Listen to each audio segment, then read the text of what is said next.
Hello बच्चों, जय हिंद। कैसे हो?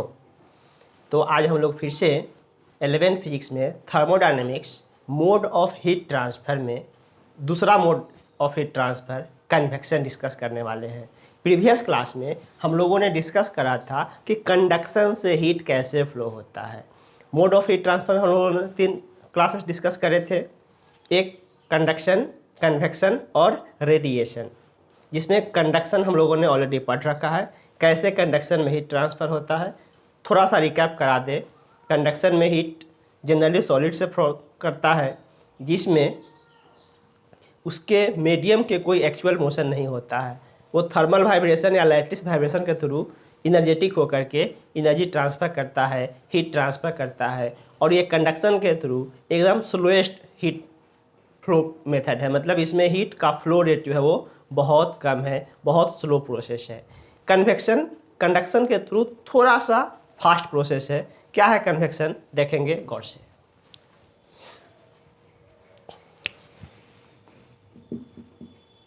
The mode of heat transfer in which there is actual motion of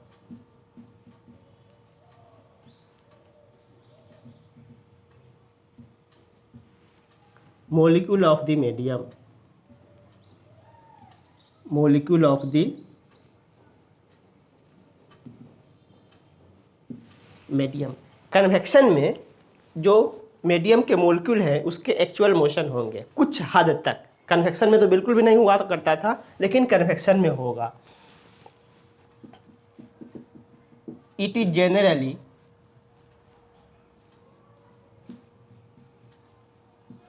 occurs in liquid and gases। Mostly flow करता है liquid से, बट गैसेस में भी कन्वेक्शन होता है। कन्वेक्शन क्या कर रहे थे, सॉलिड लिक्विड गैस तीनों में होता था, लेकिन मोस्टली कहाँ हुआ करता था, सॉलिड में। वैसे ही कन्वेक्शन कभी सॉलिड में नहीं हो सकता है, वो होगा लिक्विड में, नहीं तो गैसेस में, बट मोस्टली होता है लिक्विड से। It is as fast as, या फिर इसको ऐसे लिख सकते हैं, it is fast process of heat transfer as compare to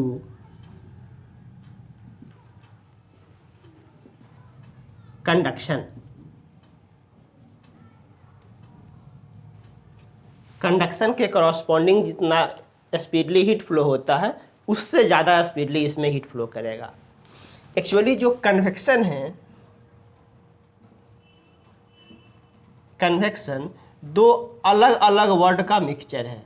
ये कंडक्शन, कंडक्शन और प्लस एडवेक्शन। तो यहाँ ध्यान देंगे, यहाँ कन और यहाँ से वेक्शन, यही बना हुआ है कन्वेक्शन। कंडक्शन का कन और एडवेक्शन का वेक्शन मिल करके एक वर्ड बना हुआ है convection. Convection conduction and advection का हाइब्रिड वर्ड है। अब आप कंडक्शन से वाकिफ हो। ये कंडक्शन क्या होता है, जब भी एक सॉलिड मोलिक्यूल्स दूसरे सॉलिड मतलब एक सॉलिड मोलिक्यूल्स आपस में जब भी ट्रांसफर करता है ड्यू टू थर्मल वाइब्रेशन, उसको हम क्या बोलते हैं, कंडक्शन। और इसका एक बहुत आसान एग्जाम्पल हम दिखाए थे, कैसे आगरा का ताजमहल बना था। हमने लाइन बाय लाइन आदमी खड़ा कर दिया, वहाँ से पत्थर उठा, बगल वाले को, बगल वाले को, बगल वाले को, और ऐसे वो पूरा कंटिन्यूसली पत्थर आगरा से ताजमहल तक पहुँचा था, सॉरी राजस्थान से ताजमहल तक। अब यहाँ पे हम डिस्कस करें कंडक्शन। अब ये एडवेक्शन क्या होता है, एडवेक्शन ज़रा समझेंगे। अब हम लोगों ने जो राजस्थान से आगरा तक आदमी खड़ा किया था, कंटिन्यूसली अगर एकदम नज़दीक नज़दीक आदमी खड़ा कर दूँ तो आदमी को नहीं चलना पड़ता, केवल हाथ फैलाता, पत्थर लेता, बगल वाले को देता, हाथ फैलाता, पत्थर लेता, बगल वाले को देता, मतलब उसमें आदमी का कोई भी मूवमेंट नहीं हुआ था। अब क्या करें, हम उसमें से बीच बीच में से 10-10 लेबर हटा के भगा दें। अब कुछ आदमी दूर दूर पर कर दिए, मान लो कि एक आदमी हम यहाँ डाल दिए, यहाँ डाल दिए, ऐसे आदमी डाल दिए। अब यहाँ से ये बगल वाले से हीट लिया तो इसको कुछ दूर चलना पड़ा, ये हीट लिया, फिर इसका हीट ये लिया, कुछ दूर चला, हीट ट्रांसफ़र किया, कुछ दूर चला, हीट ट्रांसफ़र किया, कुछ दूर चला, हीट ट्रांसफ़र किया। मतलब इसके मोलिक्यूल्स अब कुछ दूर चल रहे हैं। जब अब 10-10 आदमी हटा दे बीच में से, तो आदमी यहाँ पर पत्थर लिया, कुछ दूर चला और चलने के बाद वापस से जा करके अब वो हीट ट्रांसफ़र किया, मतलब पत्थर ट्रांसफ़र किया। तो जितना देर तक वो हीट लेके दौड़ रहा था, वो मीडियम, वो कैरियर्स, वो लेबर, जितना देर तक हीट लेकर के दौड़ रहा था उतना देर क्या हुआ है, एडवेक्शन। आज जहाँ पर रुक करके हीट ट्रांसफ़र किया क्या हो गया, कंडक्शन। तो कंडक्शन प्लस एडवेक्शन क्या मिल गया, कन्वेक्शन। तो जितना देर आप एडवेक्शन डील कर रहे हो, मतलब उतने देर तक वो मोलिक्यूल्स हीट को लेकर के चल रहा है, वो क्या है, एडवेक्शन।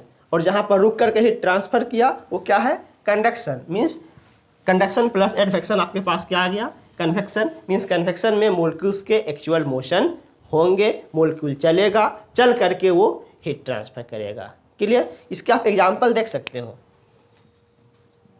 जैसे बर्तन में आप पानी गर्म कर रहे हो, यहाँ पे इस तरीके से पानी अगर गर्म कर रहे हो तो आप केयर करोगे, जब पानी खौलना स्टार्ट होता है तो लगता है कि कुछ अंदर से बुलबुला टाइप में बाहर निकल रहा, कुछ ज्वालामुखी टाइप में, ऐसे एक्चुअली अंदर के पानी वो बाहर निकलते हैं। कैसे, गौर करोगे। यहाँ पे कैसे कन्वेक्शन हुआ, जैसे मान लो कि हम सबसे पहला डिस्कस करें यहाँ के कुछ वाटर मोलिक्यूल्स। वाटर मोलिक्यूल्स हमने डिस्कस करा। अब यहाँ से एनर्जी ले रहा हूँ, सबसे पहले एनर्जी इसको मिलेगा, सबसे पहले ये गर्म होंगे। जैसे ही गर्म होगा इसका डेंसिटी घटेगा, जैसे ही गर्म होंगे डेंसिटी घटेगा, डेंसिटी घटेगा। ऊपर का पानी अभी ठंडा था, डेंसिटी घटा, जैसे ही डेंसिटी घटेगा ये क्या होगा, ऊपर की तरफ भागेगा। अब जैसे ही ये ऊपर की तरफ भागेगा तो यहाँ क्या बनेंगे, वॉइड क्रिएट हो जाएंगे, यहाँ पे स्पेस खाली हुआ। तो इस स्पेस को भरने के लिए ऊपर के जो मोलिक्यूल्स है वो क्या आएंगे, नीचे आएंगे। तो कंटिन्यूअसली जैसे ही आप बॉयल कर रहे हो, नीचे का मोलिक्यूल गर्म हो रहा है, गर्म होकर हल्का होगा, ऊपर जाएगा, ऊपर का मोलिक्यूल ठंडा है, गर्म होने के लिए नीचे आएगा। तो खुद ब खुद एक साइकिल बन रहा है। यहाँ पर जो मोलिक्यूल गर्म हो गया जाकर ऊपर हीट रिलीज किया, वापस से ठंडा वाला मोलिक्यूल यहाँ करके हीट लिया, यहाँ से हीट लिया जाकर के दे रहा है। और इसी पूरे फेनोमेना से ला करके पानी आराम से गर्म हो लेता है। आप देखते हो जब पानी गर्म होता है तो अंदर से बुलबुला निकलता है। क्या निकलता है, बुलबुला के रूप में क्या निकलता है, जब वो गर्म होते हैं हल्का होता है, हल्का होता है ऊपर आ जाता है। तो ये क्या हो रहा है, एडवेक्शन। तो जितना दूर आप यहाँ से यहाँ चले हो, जितना दूर चले हो क्या हो रहा है, कंडक्शन। और चल करके जब वापस से आप नीचे आ रहे हो, जब हीट ट्रांसफर कर रहे हो तो कंडक्शन। और जितना देर लग करके हीट चल रहे हो वो क्या है, एडवेक्शन। ये पूरा फेनोमेना क्या है, कन्वेक्शन। तो एग्जाम्पल में आप देख सकते हो हीटिंग ऑफ वाटर या heating of any liquid, any liquid. दूसरा देखो, मान लो कि कोई आदमी यहाँ पे खड़ा है, गर्मी से एकदम तरबेतर है, उसको बहुत ज़्यादा गर्मी लग रहा है, ठीक, गर्मी लग रहा है, लाइटर स्विच ऑन किए, उसको फैन, इधर हम स्विच ऑन करें, फैन नचना शुरू कर गया, फैन नचना शुरू कर गया, इसको हवा लगेगा ऐसे, तुरंत उसके बॉडी में क्या हुआ, हवा जाकर के उसको लग रहा है, हवा यहाँ से ठंडा हवा जा रहा है, उसके बॉडी के हीट को लेकर के भाग जा रहा है। तो उसके बॉडी से हीट रिलीज होना शुरू हो जा रहा है, कहाँ से, कन्वेक्शन से। तो यहाँ से ये क्या है, यहाँ से हवा का फ्लो हुआ, आदमी को हवा लगा, आदमी तुरंत ठंडा हो गया। तो ये सब क्या है, एडवेक्शन हुआ। यहाँ से यहाँ जितना देर तक ये जाकर के हीट लेने के लिए दौड़ रहा है, एडवेक्शन। और ये पूरा प्रोसेस क्या हो जा रहा है, convection. Cooling by using fan, fan का यूज करके किसी चीज़ों को कूल करना, ये क्या है, कन्वेक्शन है। तो ये है आपके पास कन्वेक्शन। कन्वेक्शन में क्या होता है, मोलिक्यूल्स के एक्चुअल मूवमेंट होते हैं, जितना देर तक मूवमेंट किया एडवेक्शन, और जहाँ पर रुक करके हीट ट्रांसफर किया कंडक्शन, मिला करके कन्वेक्शन। नोट करेंगे।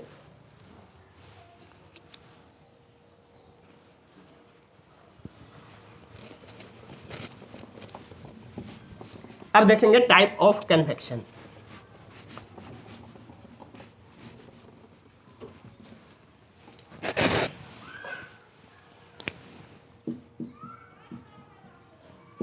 टाइप्स ऑफ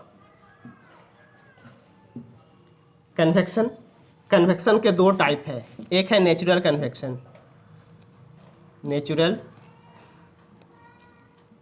कन्वेक्शन, और दूसरा फोर्स्ड कन्वेक्शन। दूसरा फोर्स कन्वेक्शन। नेचुरल कन्वेक्शन मतलब नेचुरल फिनोमेना से, जैसे मान लो कि आराम से नेचुरल हवा चल रहा है, उसमें हम बैठ करके ठंडा हो रहे हैं, या कोई एक चीज़ ठंडा चीज़ जो कि ऊपर से डेंसिटी ज़्यादा होने का नीचे आ रहा है, या गर्म चीज़ नीचे से ऊपर जा रहा है, तो ये सब जो नेचुरल फिनोमेना के कारण जो हीटिंग या कूलिंग होता है उसको हम क्या बोलते हैं, नेचुरल कन्वेक्शन। और फोर्स कन्वेक्शन का मतलब हम कुछ फोर्सफुली कुछ फिनोमेना कर रहे हैं, फैन चला रहे हैं, ब्लोअर चला रहे हैं, एसी चला रहे हैं, तो वहाँ पर क्या कर रहे हैं, हम नेचुरली उसको फोर्सफुली कन्वेक्शन करवा रहे हैं, मतलब मोलिक्यूल्स के जो मीडियम है उसको ज़बरदस्ती हम एक्स्ट्रा चलवा रहे हैं। तो इसमें हम कह सकते हैं in this type of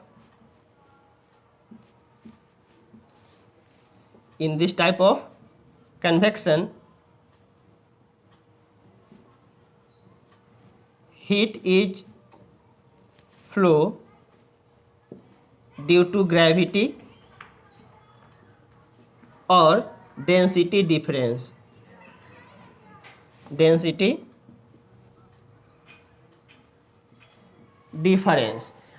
difference जैसे मान लो कि हम किसी चीज़ों को ठंडा कर रहे हैं, तो जब ठंडा कर रहे हैं तो क्या होगा, जो ठंडा होगा भारी बनेगा, भारी होकर नीचे उतर जाएगा। गर्म कर रहे हैं तो गर्म करेंगे तो नीचे से वो ऊपर उठेगा हल्का होकर। तो ड्यू टू डेंसिटी डिफरेंस या ड्यू टू ग्रेविटी, ऊपर और नीचे होने का किसी भी मॉलिक्यूल के पीछे किसका काम आता है, ग्रेविटी का, एक्सेलरेशन ड्यू टू ग्रेविटी। तो इसका नेचुरल कन्वेक्शन में मेन रोल कौन अदा करता है, एक्सेलरेशन ड्यू टू ग्रेविटी या डेंसिटी।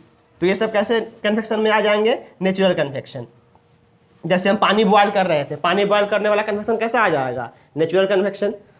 और उसके बाद आप देखोगे तो फिर से फोर्स कन्वेक्शन, जहाँ पर आप फैन लगा रहे हो, ब्लोअर लगा रहे हो, और ब्लोअर लगा करके चीज़ों को ठंडा कर रहे हो या फिर गर्म कर रहे हो। यहाँ पर आप लिख सकते हो in this types of convection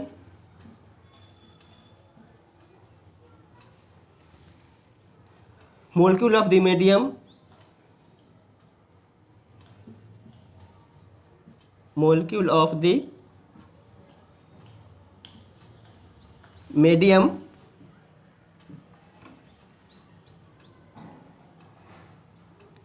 moved forcefully by using fan or blower,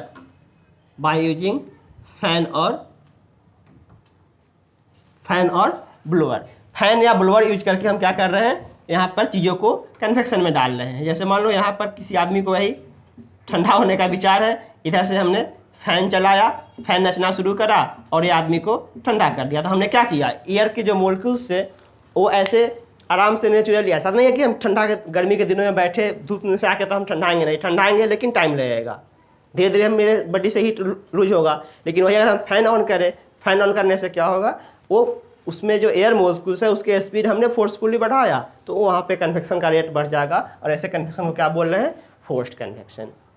okay, इसको जल्दी से नोट करें, फिर एक चीज़ समझाएंगे ओरली क्या है।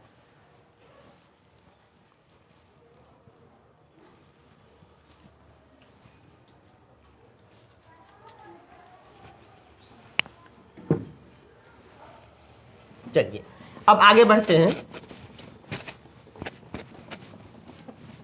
कभी आपने केयर किया है कि क्या कारण है कि जब भी कहीं एसी वगैरह लगाते हो तो दीवार में ऊपर की तरफ एसी ठोकते हो, कभी नीचे एसी लगे हुए देखे हो कहीं भी नहीं। हाँ, अब जहाँ पर ऊपर वेंटिलेशन का सुविधा नहीं है तहाँ पर विंडो जैसी भी लगता है, लेकिन अगर कहीं पे वेंटिलेशन का यह है तो हमेशा ऊपर टॉप में लगते हैं कौन चीज़, एसी।